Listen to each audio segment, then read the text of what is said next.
from that engaging topic with Val about health and sleeping hygiene, we dive into youth and politics this morning. My name is Karanja Alex. You're right on time for youth and politics. And this morning we'll be looking at several topics, among them the skyrocketing wage bill that has hit the country, and of course Kenya's debt and its impact to us as the citizens. And to help us demystify the mystery behind all these things, I'm joined by two guests. And one among them is Muthiora Kariara, who is a former deputy presidential candidate. Thank you very much for having me yet again. I see you really care about the young people of this nation. Definitely. And that's why every time you have a chance, you get us to come and talk about it. You are most welcome, always. And of course, next to him is none other than Kaberia Barrow, who is a political analyst. Thank you so much and welcome to the show. Yes, and I want us to begin with what transpired yesterday in Gishar constituency in Murang'a County, where the Tanga Tanga team and Kieleweke team and apparently staged all over, like they were up for fundraising, which apparently ended up chaotic. Well, I'll say Kenya has lacked political hygiene for a very long time. All right. And yesterday was just a manifestation of this sustained problem. We have a group that has gone purportedly to bring development to a constituency. When you're the member of parliament, you don't go just stamping. What you need to do, if you don't agree with what they're doing, is have a parallel event, call your own people, do a fundraiser. In that case, that constituency will have 2 fundraisings. So development will come faster. So I would like to call out this young leader to ask him to behave with decorum when it comes to public affairs, because yesterday that was totally uncalled for, causing commotion in church with senior members. That's the worst it can get. So Team Tanga Tanga, Team Kieleweke, it doesn't matter if at the end of the day Mwananchi is going to get served. So all right. Let's not buy into these shenanigans. They were looking to cause drama, they caused drama, now they have attention, we are talking about them.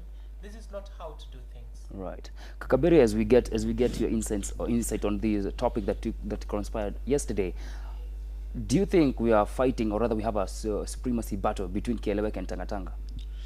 Yes, definitely there is a big supremacy battle, and this is something which has been in play for a long time. And it's just like yesterday, one of the incidents which came up, and it was a clear manifestation of the battle which has been there. Looking even at the various addresses which has been there from the president and even the deputy president on let's stop the issue of politics, especially from the president, and focus on delivering first before even talking about the 2022. And we have seen a very clear division between the members of parliament allied to different sides, and each one of them tried to call others names basing on this one after money, this one is after this and that. But not looking at even the yesterday's incidents, what happened in Kiharu, I think, where the Dinyoro and Maina commander clashed, we can see a lot of political unhygienist, as he has really put it very clear. And this is something which is very unfortunate, bearing in mind even the place where they were, it's even in a church. And this shows how even the church has been so much misused to be even the podium whereby the politicians are settling the scores. And we have seen this not only in Kiharu, it's also happened in Vika at some time, whereby we had clashes of members of parliament aligned on those different missions. So this is not just a responsibility of even the politicians only, but also the church elders and the leaders. This is the real time they stamp on the authority and be able to control the political atmosphere by who they give the mic and stand on the podium on the basis of politics. Is the church justified to bring in politicians rather into the church or rather give them the microphones during church services? In fact, if let me say I fellowship with Catholic Church. Right. If I'm the bishop or the cardinal on this regard, I would be very strict on this. Sometimes we had the Archbishop of Anglican Church who really stood and said that we don't want to have the politicians misusing the podium. Right. But people did not buy that well. But what you need, it's not to say that politicians should not be given the microphone, but we need to have a very good moderation on how and even when to do that. Right. If they have come for fundraising, if they have come to fellowship, let them come just as the way the normal members are, and let them not take the much of the airtime of the church. There is that being after the service, and let it be clear that this is not a political podium. If you are to give us contribution of that, well and good, don't play politics with it. If it is tithe, there's a very even clear structure even in the Bible. Now people shouldn't tithe. Right. You should not create a short of that, which would definitely create a lot of tension. I wouldn't want us to dwell so much on the church aspect, but I want us to dwell on the part of the Jubilee Party. And I'd like probably Muthiora can use this microphone. This one is breaking a little bit. Muthiora, I see that you have some point that you'd like to air, and this is my question. Both Kieleweke and Tangatanga, of course, are all of them from Jubilee regime. Do you think that Jubilee is heading for a downfall? Well, we know that Jubilee was formed to win the 2017 election. It did that. So not for it future? served its purpose. That's the fate of all political parties in Kenya. Right. They are formed just to win elections. So to expect that Jubilee is going to offer leadership to this nation, it's like expecting to get water out of a stone. It's not going to happen. Jubilee served its purpose. We have this government running. It's not going to be there going forward. In 2022, Jubilee will not be what we see it today. All right. So for you, Jubilee is heading for a downfall. It's not headed for a downfall. Jubilee is down as we speak. All right. You can see the kind of debate we've had in Parliament where we couldn't even agree on revenue allocation. And yet, Jubilee has majority in both Senate and Parliament. And yet, they could not agree to move the nation forward. One house had to pull back. If Jubilee was not down, that would not have happened. All right. I'm prompted to ask this question. Ruto has at several occasions said that he's going to vie for presidency. And you said that Jubilee actually is on a downfall. Where do you think Ruto will stand in terms of the political party he'll go with? Well, my thought is before 2022, we will see new alliances being formed. Right. We will see new parties. There will be new players. The deputy president will not have the Jubilee party as we know it heading into 2022. That I can guarantee you. We have the BBI coming up and he's not sitting pretty. We have all these other noise. That's not going to give him a chance to have the Jubilee ticket as Uhuru Kenyatta had it in 2017. I didn't want us to dwell so much on, because I know we can talk about the building bridges initiative that you've just mentioned, but I want us to dive to the main topic of the day, of course. I know shifting gears all the way to now, the current wage bill. And some of the reports that I have here are quite shocking, because when we look at Kenya currently, its wage bill rose from 5 billion from the 2013-2014, of course, financial year, and currently we're standing at $7+ billion wage bill. Where do you think we are headed when we're looking at this? Because already statistics says that more alarming fact is that the gross domestic product ratio stands at 8.2%, which is high above the global recommended rate by 0.79. Already we are far much higher above by 0.75. 0.79 rather.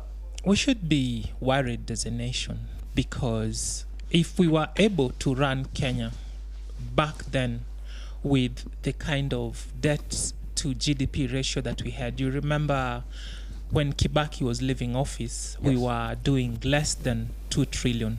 Sure. Actually, but it was right 1 now, point something.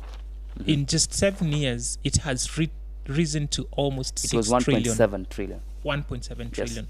Now, if in 7 years, if since independence, we only got to 1.7 trillion, but in 7 years, we've risen to almost 6 trillion. What does that tell you? That tells you that the kind of leadership we have today is one that's not worried or does not care about our future. So as Kenyans, we should be worried. We should look to correct course, because things are not rosy at all. You've had people cry that the economy is tough, and indeed it's tough. It's only good for a few lucky people, and then those others who are corrupt and well connected. But for the majority, the economy is hitting them hard. numbers do not lie. Right. And just like you have mentioned, there is the recommended percentage of debt to GDP, debt to Yes. revenue, which should never go beyond 35%. For Kenya, it's over 55% right now. All the revenue that we are collecting through our taxes is going into paying wages and salaries and repaying debt. When are we going to develop our nation if we keep on these? All right. pattern? Kabere, I want you to respond, or rather give your reactions on these. The government has stated that from now henceforth, or rather from this year, they'll be giving out 3-year contract to any person that probably is by any chance given a governmental office. My question is, will we manage, will we solve the issue of the wage bill despite even the 3-year contract term?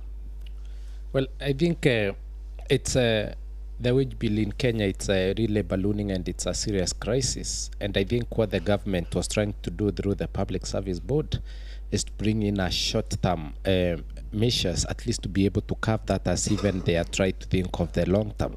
But what I'm trying to say is that this is not the way to go if you want to think of really managing the wage bill, because this, you are thinking of those people already entering the public sector, and right now we are having 800,000, an estimate of 800,000 sorry, public servants. So if you just say that anyone will be employed will be on a 3-year contract, it means that those who are already in employment, you have not been able to put a measure even to be able to control that. So I think the country, this is the high time even the leadership should be more futuristic and should even be now looking at various ways on how to be able to manage this. Because it's very unfortunate when we have huge chunk of the budget going on the recurrent budget that is payment of salaries, and there's no economy which has ever been developed by the recurrent budget. It's actually the development budget which should be higher. So I think the government, it's the high time they just think of even be able to manage the wage bill by even trying to enhance and strengthen the Salaries and Remuneration Commission excuse me, which has come up with so many measures but which are not being implemented because of even the lack of goodwill. We have heard of duplication of various positions in government. You mentioned about lack of goodwill. Yes. So who rather would you directly say that probably this is the person, or rather this is the particular institution that has failed? Definitely, it's the executive from the presidency, and looking at the various aspects which play when it comes even to the SRC, because we have heard of situation whereby their recommendation are even not really taken into account. Right. So when we talk of goodwill, it means it should come from the top institution, from the presidency trickling down, and this will also be a good example to the governors, because we've also seen a tussle between the governors and even the SRC trying to say that we have some autonomy to protect, and so we can be able to increase salary, employ more people as we want. So I think there should be a lot of goodwill, and also again looking at that, the duplication of positions in government. We've seen so many positions and so many, like talk of even the nominated and the number of MCAs we have in the country. A very big number, consuming almost 2 billion of the budget. Is this something that we really need? So those are the questions, the provocative questions we should be now having as an issue. Probably coming to you, Muthiora, the issue, he has mentioned about the issue of duplications, and these are affected, it usually emerges when we are talking about the wage bill and the debt that currently Kenya has. Let's have a look at it from this way. Can merging of public entities and even the duplication can these really solve the issue of the wage bill? It can, and it will, if we do it right, because what you do is you pay 2 people to do the same job. Obviously, that does not make sense. So to get out of our situation, first we need to eliminate redundancy and duplication of roles. That's getting it right, but then that's not even the problem. The problem with Kenya is, number one, currently, as things are, we lack vision. It's not clear what this government wants to achieve. We know that the biggest problem for this nation right now is poverty. That's fueled by unemployment. Now, when the top leadership, in their wisdom, decides to create positions such as the CAS, it's not a 3-year term job they created, and they did this across all ministries. Yes. Some, they even provided 2. And then you come and say, when we are hiring, and when they're hiring young people, it's you and me. they say they will give you a 3-year contract. Is this a government that's serious on fixing what the problem really is? All right. They're just playing games and rewarding their cronies. This is not the way to go, and we should see whatever effort they make to hoodwink us and call it as such. All right. I was trying to look at some of the countries that have tried to merge and some deal with the issue of the ghost workers, and one among them is Tanzania and Uganda, so just our border countries. And Tanzania workers reduced the wage bill to 2.47.2 million, that is US dollars, last year, that is in 2018, all the way from 248. The question is not about reduction. We should be asking ourselves, are we getting value? All right. First and foremost. The truth is we're not.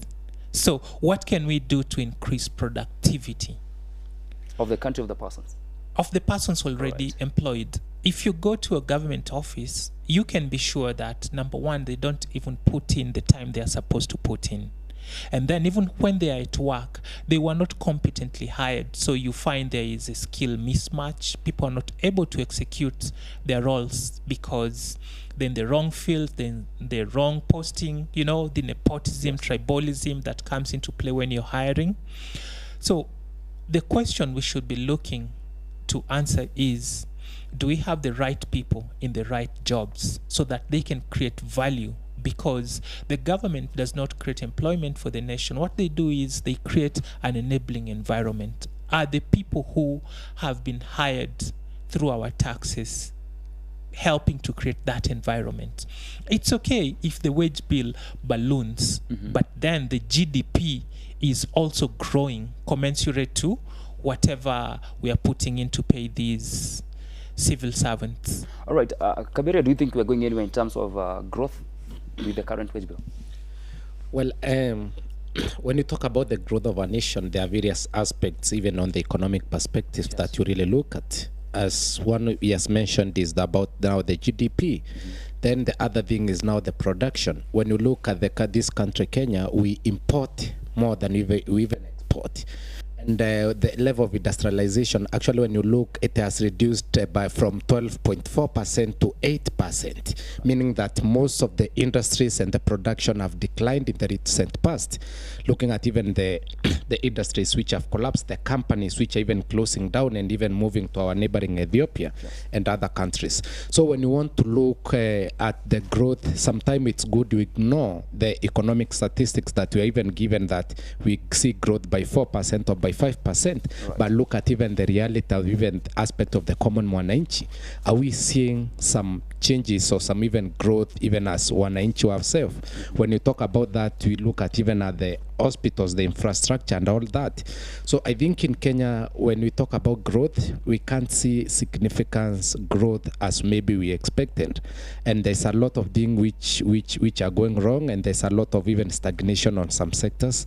So it's the high time that we really look at what are the things which we need to put in order in terms of the policies and also the leadership, because the growth comes from good leadership. Right. And when we get the issue of leadership right, then the other things won't have a problem in fixing them. When you mention that, I want us now to look at Kenya's debt and its impact towards her citizens. And did you know that you owe the government of Kenya exceeding 100,000 shillings? That is just an individual. More to it, did you know that the country incurred 975.8 billion shillings loan in the 2018-2019 financial year? Well, how do we get to all this? President Uhuru Kenyatta inherited a public debt of 1.7 trillion shillings in 2013 from the previous regime of President Mwai Kibaki. And from then, we have seen several loans borrowed from different countries in seek to achieve what the government says is its goals, which apparently have changed over the past few years with the ones that we had from laptops all the way come now to the 4 goals that the government has. And Central Bank of Kenya showed that the country's public debt expanded by 15.2%, which is 0.851 trillion shillings. To hit the 5.89 trillion, we are headed to 6 trillion public debt. I wanted to look at some of the slides. I don't know whether the slide is ready. According to the Institute of Economic Affairs, the report says that China stands at we owe China 637 billion shillings, which is 70.6%. Second in the rank is Japan with 104.7 billion shillings, which is 11.7%. And then third we have France, which stands at 62.2 billion shillings, which of it it's 7%.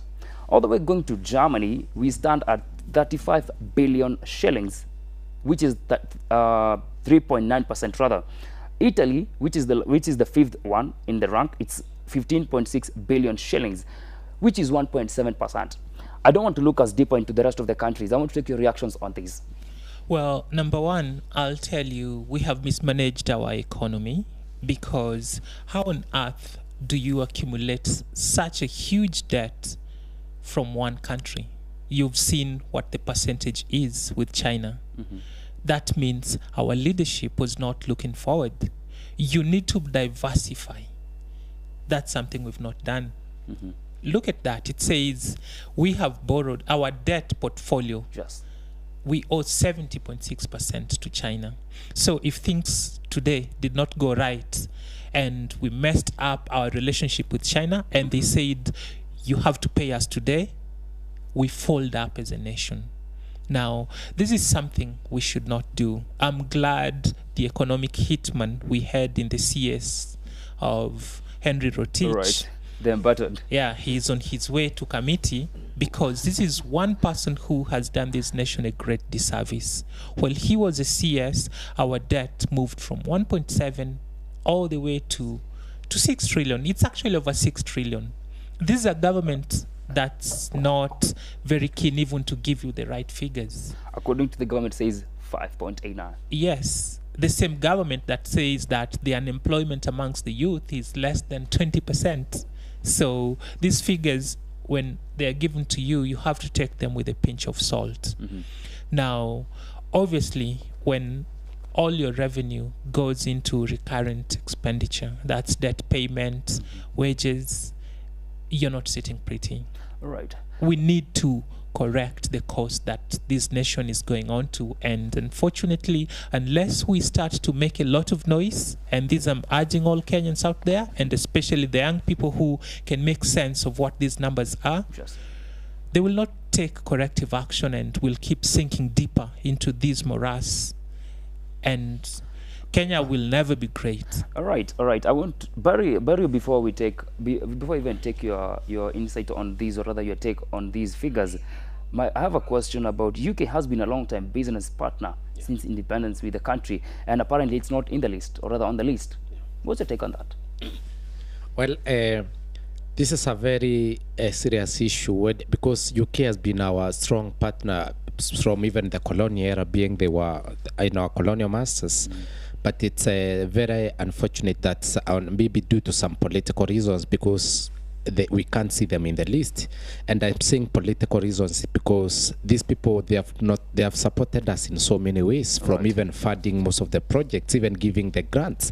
But now when it comes to borrowing, I remember there's a time Theresa May was here with a delegation from the place, and those are some of the issues they were trying to explore. And I remember very clearly that the president was saying that we are trying to build the relationship, even the business relationship with the UK. So I really don't know what exactly made the relationship go bad, but I know it's all about the political interest and who is able even to oil the hands of these politicians well.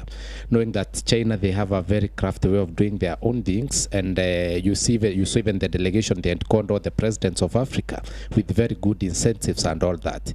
So that's something which we really need to be very careful on even the incentives which they are giving for us to take the loans, because these are loans, are not the grants, so they are making some good money out of that. All right, and I want to take your views on this particular issue, because when you mention about debt, it has to come along with collaterals. Yeah. Apparently, the government has not become clear of what has been given out. It's alleged that among them is JKA, of which it's an allegation as it stands. But the government keeps on saying that they'll air out, they'll give to the public some of the collaterals they have given. In December, the president said he was going to disclose all the details about the SGR when he was speaking at State House in Mombasa. To date, he has yet to give those details. 9 months down the line. Yes, which means there are some things that are not very nice that have been hidden in the fine print of the contracts we've entered into with China. So, talking about collateral, again, like I said, as Kenyans, we should be very, very worried about how our government is doing business. You've mentioned JKIA. It's possible that some of our national assets could have been put as collateral. Unfortunately, we do not know the finer details of the contracts we've entered into or these leaders have entered into. So what I need for us to do is to remain vigilant. We need to keep asking these questions. When these leaders come to church, to politics, we should tell them to sit down. We should tell them to tell us what exactly it is they do with the mandate that we gave them, because we did not elect them to talk to us. We elected them to represent us, and when they are not giving information about what contracts they are getting into on our behalf, they are failing, and we should tell them when they are failing and demand from them that they give us this information. Our parliament has been quiet for a very long time, so we need to ask our members of parliament to go back to the August House and do duty for this nation. All right. Before you even talk to Baru, let me ask you. We have seen several presidents coming to Kenya, of which bilateral trade agreements have been signed. Yes, and some we have given even land to other countries. Exactly. That's what I wanted to mention. When they come here, they're not necessarily coming here for our own goods. They are coming here for their selfish interests. I know about Kenyan government officials who have been given land in the DRC. We know that our president has dished As a out person, land. or as a country, standing out for the country. Well, of course, they go there under the disguise that they are representing the people of Kenya. Right. But then, whatever gains that accrue from such deals are personal.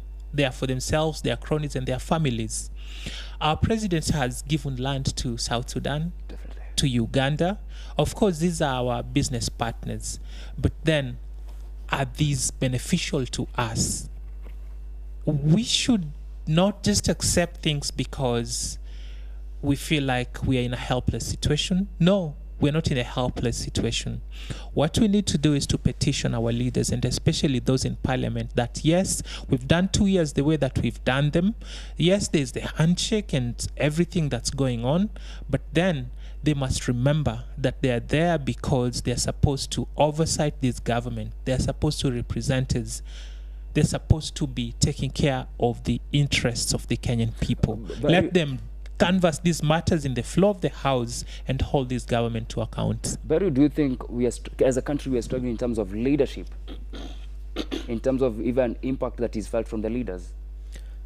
Yes, definitely. We are really struggling in terms of leadership because when we talk about leadership, it is on the value and the impact which they are able to create to the people who put them in power.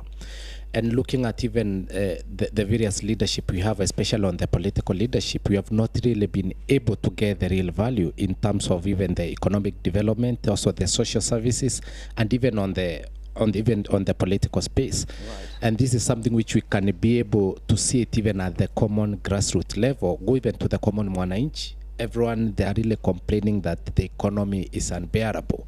Sometimes you go even to the public utilities and you don't find the services which you should be getting. Go even to the hospitals. We have so many hospitals without drugs. We have schools without enough teachers. And we've seen even the drought crisis in Kenya at this age of time whereby we have a government in place, people dying of hunger. All this is not because of the issue of climate as we talk about. This is an issue of leadership, because with the proper leadership, you are able to put up proper team, you are able to put up even proper policies which are able to mitigate all these factors. And I think this is a problem which we should look at as Kenyans, on even who are the people which we entrust with the leadership positions. Is it basing on the financial muscles? Is it basing even on the way we know them, the family, the dynasties, and all that? Is the high time we will look at the marking scheme we are having to be able to elect the leaders that we put in office. I don't want us to talk so much about disaster management, which has been a menace for the past few years in the country in terms of drought-stricken areas, some of the counties in the country. But I want us to stick to the topic of the day, and I'm looking at the country as per it stands. Do you think we have the ability and the capability to pay the monies as per it is by 2030, when we are supposed to have fulfilled our vision 2030? Well, Kenya is a very wealthy nation, Alex, if you may recall, we recently exported crude. Yes. We have a lot of other minerals that are yet to be explored Unearthed, yes. and harnessed so as they can benefit this nation. He just gave you the numbers about our manufacturing dwindling. How can our manufacturing be doing so badly when we have such a big number of people who are unemployed? We just don't have our priorities right. Kenyans have been paying taxes. If you look at the KRA records, there is not a single year when the numbers have not gone up, which means we have the potential. We've been building capacity, Right. but unfortunately, we've been destroying value through this thing we call corruption. This thievery, the stealing, the looting of public resources is what's hurting this nation. So the Vision 2030 blueprint, it can still be actualized. We've gone slower than we could have because we concentrated on things we should never have focused on. The short-term goals, some leaders want to show that, yes, we are delivering, but in the long run, we can still meet a lot of the targets that we had set for ourselves in the Vision 2030 blueprint. Do you think the Jubilee government will manage to probably fulfill their 4 goals? Not at all. If a simple goal such as the one they said about delivering stadiums, Right. they have not delivered even a single stadium 7 years since they made that promise. Right. How do you expect they are going to provide housing for over 50 million Kenyans? How do you expect that the dream of universal healthcare is going to come through? But we must keep exerting pressure on them because manufacturing needs to work. Young people need jobs. We need to come out of poverty. Kenyans are ready to work, and the environment, looking at our level of education, our enthusiasm, passion, investors are ready to come as long as the government is willing to provide the right kind of an environment. All right. Many thanks, gentlemen, for making it here. But before we wind up, I want to give each and every one of you some few seconds to just give your parting shots. Well, thank you so much. And my parting shot will be so specific to the viewers because I believe that each and every person has a responsibility when it comes to the direction the country will take. And now, as the time we're even contemplating on even the next elections, this is the high time we now change our thoughts and on terms of leadership, Right. so that we are able to give an opportunity to even young leaders with vision, with even not even looking necessarily at where they come from. So it's the high time as the young people and even as the Kenyan people that we put into leadership, people with vision and also people with the love and kindness for the humanity, as opposed even to people with the monies and all that. And that's how we'll be able to change most of the things which are affecting this country. All right. Well, I would like to appeal to all Kenyans and especially the young people that we've gotten to a stretch where we must stay woke. All right. You saw yesterday what happened in Muranga. It doesn't matter that it's a church. Politicians are going to outdo each other just to capture the limelight. All right. Let us be vigilant. Let us remember that it's not too late. We can recall these leaders. That clause has been activated. We are within that threshold. Let us get value for our money. All right. There is no taxation without representation. Let us demand the very best from our leaders. Wow. Gentlemen, many thanks for making it here, and we much appreciate as Y254 team. We look forward, of course, to have some other engagement some other day. Many thanks. That has been Youth and Politics, looking at some of the things and some of the statistics that we have in the country relating to the wage bill and, of course, the public debt. That is every day skyrocketing and affecting some of the things that we look at in terms of infrastructure and everything that relates to the economy. My name is Karanja Alex. Many thanks for keeping it here. Val is coming up next. Don't miss out. This is Y254. Many thanks.